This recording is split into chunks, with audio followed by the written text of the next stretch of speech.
Before light cycles, quantum teleportation, and luminescent jumpsuits could exist on the grid in the movie Tron Legacy, its creators turned to our world. We brought in scientists, physicists, and just tossed around the ideas of the concepts of this movie and talked about, if it was possible, and if so, how would you actually do it? Quantum computing and things like that. One of those scientists was Sean Carroll. He joined us via Skype and told me he's somewhat optimistic about the possibility of one day entering a digital world.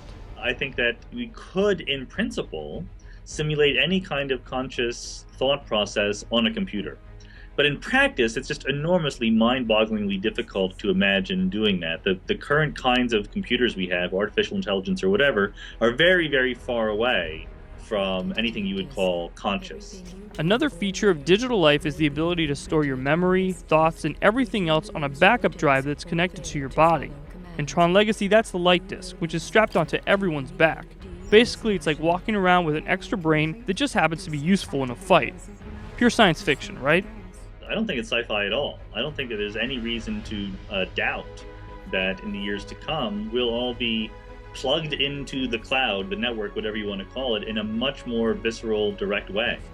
Carol thinks someday we could all be walking around with an internet in our heads. That means no more forgetting birthdays, deadlines, or who the 13th president was. Then there's the matter of getting around. On the grid, it's all about the light cycle. So just the fact that it comes out of a baton just required so much more design than just the pure surface of it. So we had to go all the way down into all the layers and how it looks inside. Simon used his experience as a car designer to create something that looked like it could work in our world as well.